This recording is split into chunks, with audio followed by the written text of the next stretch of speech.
Good morning বন্ধুরা, সবাই কেমন আছেন? আশা করি ভালো আছেন। সবাইকে হ্যাপি নিউ ইয়ার আমার তরফ থেকে অনেক অনেক ভালোবাসা নতুন বছরের।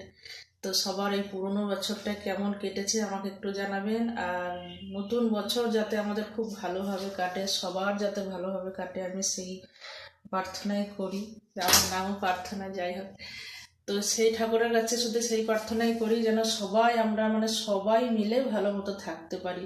কেউ কারোর প্রতি হিংসা, কেউ কারোর প্রতি রাগ অভিমান এগুলা না করে সবাই যেন মিলে মিশে থাকতে পারি। আর শুধু একটা কথাই বলার, যে যারা করে সব হিংসা, তারপরে কারোর ক্ষতি করার চেষ্টা, হ্যাঁ, যেগুলো করে কি লাভ পাই আমি জানি না। তবে হ্যাঁ, 2024টা আমাদের খুব খারাপ গেছে, যেমন আমার ছেলের আর আমার। কেন আমরা মা ছেলে একটা জায়গাতে আছি, একটা লাইনে আছি, অনেক বছর ধরে এই যুদ্ধটা করে এসেছি।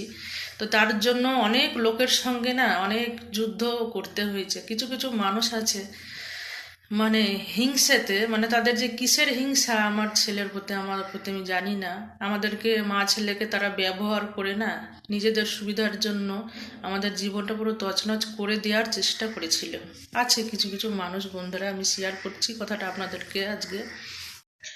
তো কথাটা শেয়ার না করে আপনাদেরকে পারলাম না। আর সবটাই যখন আপনাদের সঙ্গে শেয়ার করি, ভালো মন্দ, শাক ভাত খাচ্ছি না নুন ভাত খাচ্ছি বা কী করছি, সবটাই যখন আপনাদের সঙ্গে আমি শেয়ার করি, তো তখন এই কথাটাই বা কেন বলবো না? তো সেই জন্য আমি এই কথাটাও আপনাদেরকে বলতে চাইছি, যে আছে আমাদের জীবনে ছিল কিছু মানুষ, যে আমার ছেলের জীবনটা, আমার জীবনটা পুরো তছনছ করে দিতে চেয়েছিল। আমি সত্যি কথা বলতে, আমি তো কারো কোনো ক্ষতি করিনি। আমি আমার ছেলেটাকে একটা জায়গায় দাঁড় করানোর জন্য আমি যুদ্ধ করে এসেছি, লড়ে এসেছি, কিন্তু কারোর ক্ষতি করে নয় বা কাউকে হিংসে করে নয়। কিন্তু তার শর্তে তাদের যে কিসের এত হিংসা ছিল আমার আমার প্রতি বা আমার ছেলের প্রতি, তা আমি জানি না। তবে তারা কিন্তু আমাদের সঙ্গে ছিল, ভালো ব্যবহার করেই, ব্যবহার ভালো করতো, কিন্তু তাদের ভেতরে ছিল অনেক বিষ। আর সেটা আমি জানতাম, বুঝতাম, কিন্তু প্রমাণটা ঠিক করতে পারতাম না। তাই ভাবলাম যে প্রমাণটা করার জন্য একটা আমাকে সুযোগ তো খুঁজতেই হবে, কেননা এইভাবে তো হয় না।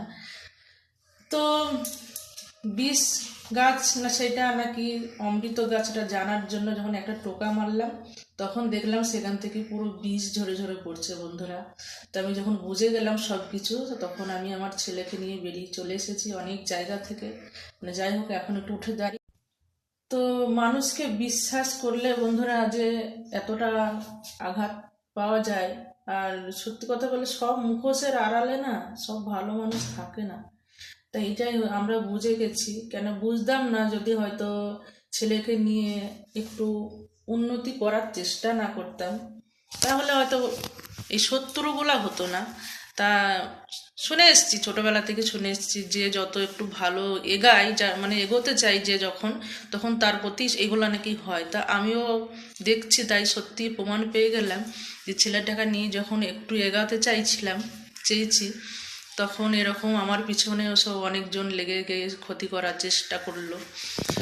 তবে হ্যাঁ, একটাই কথা বলবো, যে ক্ষতি যদি আমার ভগবান না করে তোমরা তোমাদের বাপেরও তাগত নাই যে আমার ক্ষতি করে। কেন? হ্যাঁ, তোমরা চেষ্টা করতে পারো, টুকটাক টুকপাক হ্যান ত্যান নানা রকম গুজব ছড়াতে পারো, নানা রকম আজে বাজে কথা এসব বলে তোমরা কিন্তু ক্ষতি করার চেষ্টা করতে পারো। আর চালিয়ে আসছো, চালিয়ে যাও, যত পারো চেষ্টা করো। তবে আমার ভগবান যদি থাকে আমার মাথার ওপর, আর আমার সততা যদি থাকে, তো আমি ছেলেকে নিয়ে একদিন ঠিকই দাঁড়াবো।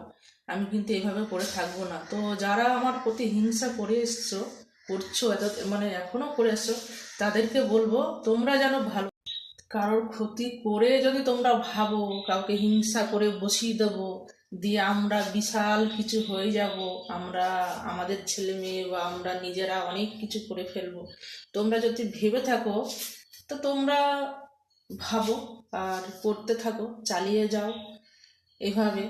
আমিও যদি বেঁচে থাকি দেখব যে অন্যায় করে কেউ জিততে পারে কি না। ঠিক আছে। আর তবে হ্যাঁ, আমি কোনো দিন তোমরা যে আমার ক্ষতি করতে চেয়েছো বা ক্ষতি করছো বলে সেই উল্টো পেটে আমি বুঝতে পেরেছি, জানতে পেরে গেছি বলে যে আমি তোমাদের ক্ষতি করব ভুলেও না। এটা কেননা সেই শিক্ষা আমার বাবা আমাকে দেয়নি, যে মারের বদলে মার কোনোদিনও হয় না, তাই আমি সেরকম করবো না। আমি শুধু একটা কথাই বলবো ভগবানকে, যে ভগবান তুমি ওদেরকে আরো এই কুবুদ্ধিগুলোই দাও, যাতে ওরা আরো মানুষের সঙ্গে এই কুবুদ্ধি করে তারা নিজে ভালো থাকার চেষ্টা করতে পারে। আর আমাকে তুমি যেন আরো সুবুদ্ধি দাও, আমি যেন ছেলেকে, আমার সংসারকে ভালো শিক্ষা দিতে পারি, আর আমরা সৎ পথে যেন থাকতে পারি। আর সৎ পথে থেকে আমি নিশ্চয়ই আমরা চাইবো একটু জীবনে উন্নতি করার, ভালো কিছু করার।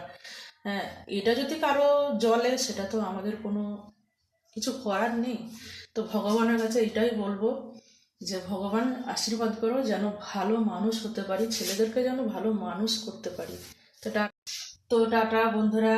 আমি সত্যি কথা বলতে কিছু ক্ষোভ আমার মধ্যে ছিল, যে আমি 2024টা এই ক্ষোভের মধ্যে একটা মানে বিশাল একটা এর মধ্যে ছিলাম, মানে কি বলবো আপনাদেরকে। তাই সেই ক্ষোভটা মানে আমার ছিল, যেটা সেটা মানে আজকে ভেবেছিলাম বছরের শেষের দিকেই বলে আমি হয়তো সব শেষ করে ফেলবো, কিন্তু সময় হয়ে ওঠেনি, বলা হয়ে ওঠেনি। তো বছরের প্রথম দিন আজকেই বললাম কথাটা। যাই হোক,